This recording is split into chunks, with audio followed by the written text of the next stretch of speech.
Hi, I'm Tara. How you guys doing on Mario? I'm the shelter director here in Watkins Glen. I'm the facilities manager, Watkins Glen. We are here to introduce you to our newest resident.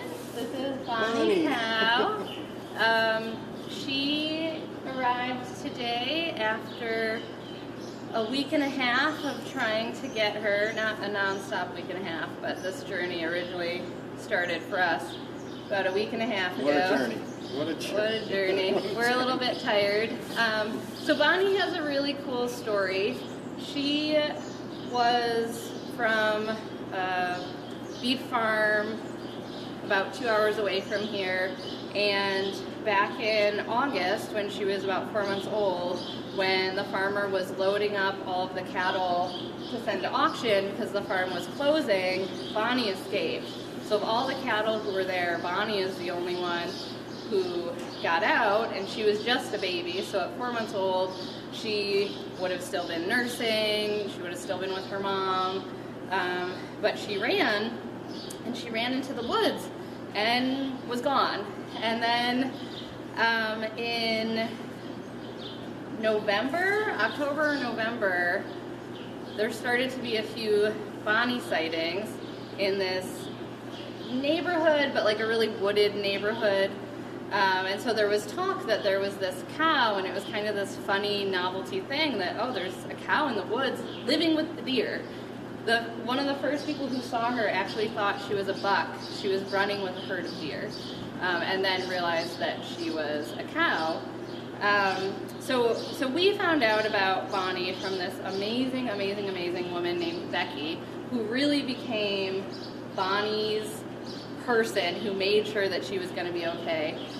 So Becky had heard that she was in the area but hadn't seen her, and then saw her on her trail cam that she had set up. She liked to watch the deer, so she saw Bonnie with the deer in November, December, and all the neighbors were kind of talking about how she was in the woods, and winter was coming, and this is an area that gets like 3 feet of snow, like these are serious winters. So they started talking about how sad it was, like she's all alone, she's gonna have to fend for herself, she's probably gonna starve for the winter. And so people were saying, you know, someone should feed her, and Becky became that someone. So she said, you know, thank you, Becky. Yes, thank you, Becky. So she has horses and goats and cats, and you know, she already does a lot of animal rescue. So she said, I have hay, I will bring the hay out. So she started bringing hay out in front of the trail cam where she had seen Bonnie. And in the beginning, she only saw, I think, evidence that Bonnie had been around from the coop, and then on the trail cam that she was, you know, coming and eating this hay. And then one day they were both there at the same time, and so then Becky kind of made it her job to work on Bonnie, and she has no cow experience. She just, you know, bonded with this animal and really wanted this animal to live. And so in the beginning, she had to stand really far back from Bonnie and just be a presence and talk to her. And then she started working on making her way a little bit closer and a little bit closer. And then one day she could stand right next to her. And then one day she could scratch her ear and scratch her head. And she had named her Bonnie after Bonnie and Clyde, and started just calling her. She'd say, Bonnie, it's breakfast time. And Bonnie would come out of the woods and eat. So this has been going on now with Bonnie and Becky for 6 months. And it's great, and Bonnie was happy, and she was living with the deer, and Becky was feeding her, but the reality was that situation couldn't go on. As much as there were some people in the area who were Team Bonnie and wanted Bonnie to be okay, there were other people in the area who thought that Bonnie should be shot and she should be eaten because she's a cow, and that's what certain people think you should do with cows. So there started to be this tension of, you know, someone's going to get Bonnie, especially if she leaves the property where she's safe, and she was starting to leave the property. So there was signs that she was starting to go on the road and starting to go into neighbors' property who were not Team Bonnie, who were Team Shoot Bonnie. So Becky reached out to a local, mostly dog and cat rescue, but they do some farm animals, Lollipop Farm, who we work with, to see if they could help, and they put Becky in touch with us. And then Mario kind of took over at that point in terms of strategy for getting her. Did it a few times. So Yeah, so pretty much, you know, Susie, Tara, and I they brought it to my attention. We all kind of sat down, kind of tried to figure this all out. You know, obviously we didn't want her to stay out in the woods any longer than she had to. And we have such a great team here that we kind of like grouped together, kind of got a game plan. Thought we had a game plan, tried. Yeah, you know. Today was attempt number 3. So Right. the saying that third time's a charm, it was true in this case. Right. So the first time we went out was the 6th. On Wednesday, yep. And we went just to see, you know, she didn't have any experience with other people, really. When Becky was out of town, her husband took over feeding, but did not have the same relationship with Bonnie. So we had to go out to kind of see, like, what are our options? Because this really is a cow loose in the woods who only responds to one person. And even with that one person, it's not like Becky could put a halter on her or get behind her or something like that. So we went out the first time, and you and Susie went out first. Correct. And So we kind of, you know, again, like Tara was saying, we kind of had to do a little recon. So, you know, when we put our heads together, we kind of decided, you know, instead of just going out there, we wanted to be prepped. You know, I got great staff. Tara's got great staff. You can say who went with you. You know, I had Sarah Rapley, Ben Hamilton, Phil Higby, great guys. We got 2 trailers going. We loaded up with gates, rescue glides, just about anything you could imagine that we were trying to figure what we may need. So, you know, when we got out there, we were pretty set up in case we had an opportunity. We know it was going to be a slim chance. we didn't have. Okay, yeah, we didn't have. But, you know, once we got there, Susie and I did go out. I kind of stayed back. You know, I have a different tone to my voice. We also wanted to be careful with men because she was used to a female. So Right. even though she wasn't used to me or Susie, it's a pretty big, it's kind of like how some dogs like have a thing about guys. We were worried that maybe having like deep voices and something that was totally different than Becky might be nerve-wracking. So yeah, Becky and Susie went out. They both went into the location where Becky had been feeding her daily, and it was 6:30 every day, 6:30 every day. So we knew as a team, it was in Holland, New York, so it took us 2.5 hours to get there. So again, we're all exhausted, all right? But, you know, we would leave the farm, the main farm here in Watkins Glen, about 3:30 in the morning. Yeah, so we got there right about feeding time. And like Tara was saying, you know, Susie went out with Becky. I kind of hid behind a UTV because I didn't want to spook her. And, you know, just kind of went out there to check out her behavior. We saw how she was acting. And again, we knew she'd come in every morning at 6:30. So, you know, when she was done feeding, she kind of left. So everybody came in. We kind of seen, you know, her normal trail that she was going. We ended up using the woods and a bunch of gates. We made like a little temporary pen for her, and we kind of did like a little exit gate and an entry gate so that, you know, Bonnie would start feeling comfortable. So this was a daily process. Yeah, 'cause there was no, it was clear the second Susie went out and saw her that there was no way we were going to get her just as is Right. in the woods, and there's no barn or something that we could put her in.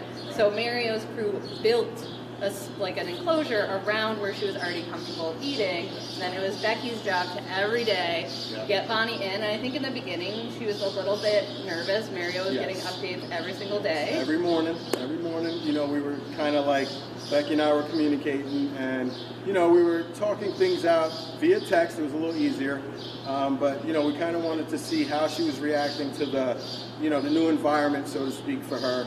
And it seemed like, you know, every day she got better. We actually had our trailer there ready to go. We had it open. You know, we put like some of her old hay in there to kind of get her familiar with the smells that she was already familiar with.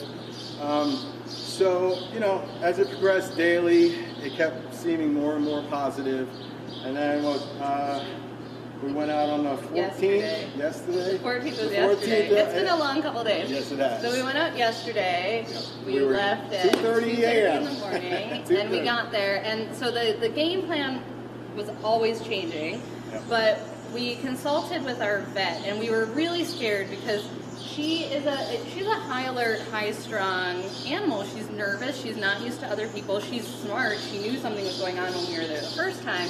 And so our concern was first of all, we knew every time we went we were going to have basically one shot. It wasn't going to be like, oh, we scared her and she's out of the pen and she's going to come back. No, she came in the pen at 6:30 to eat, and then she would leave and go off in the woods every day. Every day. So we consulted with our vet, and we have really awesome vets, and told them the situation, and our vet prescribed a sedative, gave us instructions. We came up with a protocol together on how to use this sedative so that we could try to sedate her in the pen, because the concern was, first of all, it was really hard to get her closed in the pen, but even if she was, I mean, we've rescued cattle who jump 6-8 foot fences, walls, so this pen was not going to hold her long term. Or even short term. And so we went out with this sedative, and we were trying to figure out how we're going to have someone get close enough to give her this sedative. Well, Becky, who we've already said is amazing, yes, is super amazing. She's a retired nurse, and she said yesterday morning when we were kind of getting ready and all of our adrenaline is up, she said she lets me touch her in the neck. There's been so many times that I wished I'd like had a tranquilizer or something that could get her so that people could come and take her. She was like, I'm really good with a needle. She has horses that she's had to give medicine to. So I was like, it's funny you should say that because we have a sedative. And so in the end, Becky was the linchpin in all this. So Becky was the one who fed her, got the sedative into her, and then we were all kind of waiting in the woods to be able to approach. So yesterday was good, but we really didn't know how the drug was going to affect her. And with any medication like a sedative, you can overdo it. And especially if you have someone who's got a lot of adrenaline, you think they need more of a drug because their adrenaline is through the roof, and you don't, and you're overdosing them. So we obviously didn't want to harm her in trying to get her. So yesterday we went a little bit low because we were nervous. And we also thought that Becky would be able to get the sedative into her and then also close the gate, because we thought us going out and closing the gate would scare her. In the end, I could give you all the details. In the end, yesterday didn't work. She ended up leaving the pen, and we tried to get her out of the pen, and it was clear it wasn't going to work. So we rallied again. We said we were going to come back this morning. We had a really good feeling about this morning. We knew much better how she was going to behave. We went a little bit higher with the drug after consulting with our vet, and Becky got the meds into her, stayed put. Susie and I cracked up, got her closed in, got her haltered, and it was the perfect amount of sedative because she was sedate enough that she was calm. She laid down. We were able to get the halter on her, but she wasn't so sedated that we had to glide her into the trailer or like drag her on. We were able to get Mario's crew out. We got her up. We calmly walked around to the trailer. We closed her in. It really went as like perfectly as it could have gone, which was amazing because I think we've all had like crazy stress this whole time. So now she's here, and we're keeping away from her because the drugs have worn off, and she is nervous. You know, this is a new place. She doesn't have her person. She doesn't have her deer. You know, she has seen some of the cattle who have come up. We will keep her isolated, just like all of our new animals, for a period of time while we make sure that she doesn't have parasites and other things. She's survived for this long in the woods, so we're not worried that she has some like hideous disease. She wouldn't have made it. So we're just going to give her some time to calm down. The cattle will come up and greet her. She already met Blue, who used to be in our main herd and now is in our special needs herd. So hopefully she'll start to get really comfortable as she meets the other cattle, and then we'll be able to let her join the main herd where she, like, we've already been talking about, like, oh, she's going to be friends with Frank, and she's going to be friends with Nick, and all these guys who run, and they'll share their stories together, and she'll be like, you were running through the city. I was in the woods for like a year. You know, her story will win. So yeah, so that's Bonnie's story. We're so happy that she's here. If we seem like crazy, giddy, it's a combination of exhaustion and just like, I can't even tell you how many tears were shed when she was finally on the trailer, because just we were so relieved that we got her. Super happy, super grateful for Becky. I can't say that enough. Yes, grateful for Becky and grateful for all our supporters, because this took a lot of people and it took multiple attempts, and these are things that we wouldn't be able to do if we didn't have such an amazing community of supporters of Farm Sanctuary. So thank you to everyone, but thank you to Becky. Yep. We love Becky. And we love Bonnie. Yes. She's one of the lucky ones. Yep.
Hi, Susie.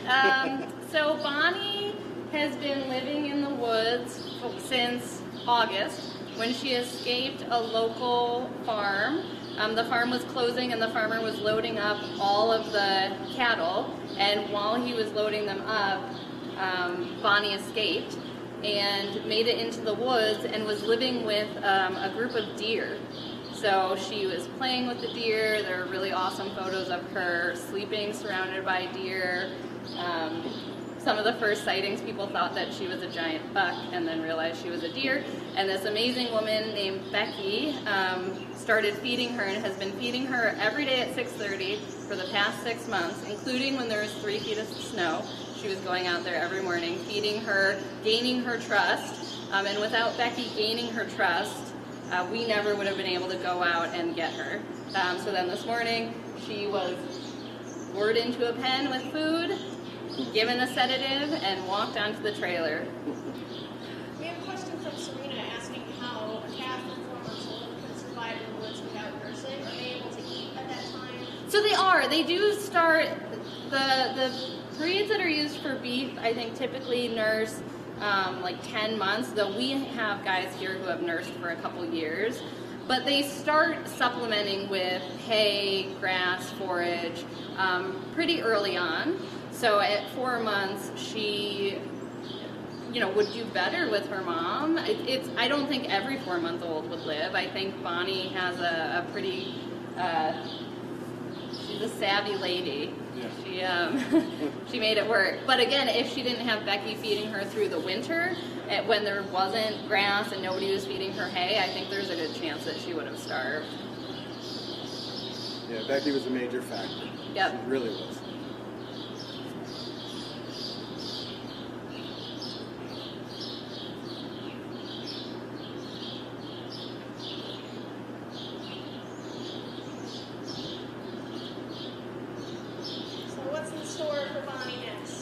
So Bonnie is going to settle down, get used to her new surroundings. We'll just make sure that she's healthy. And then soon she'll join our main herd, where I'm guessing she's going to befriend some of our other escapees, like Frank and Nick.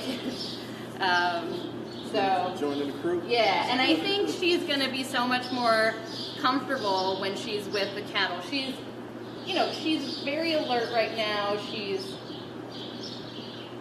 not sure. She's trying to figure out what's going on. So I think once she's in a herd, she's really going to settle down. And even if she doesn't become a cow who lets you go up and scratch her and lay on her, I think she's going to be super comfortable and feel very safe being part of a herd. And I think that's what she was trying to get when she was going up with the deer, trying to be part of a cattle or herd animals. They're not meant to be alone. So the deer became her original herd. Now she'll be able to actually join a cattle herd.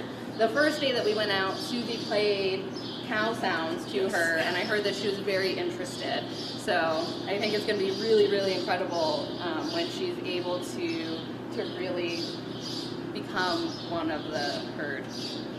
We're going to follow up with Bonnie more next week. Thank you guys so much for sharing her story today and for being so amazing and getting her and bringing her home and allowing her to live life here. So Thanks. We're just so glad that she's here. Yeah. We hug a lot. Yeah, it was such a good day.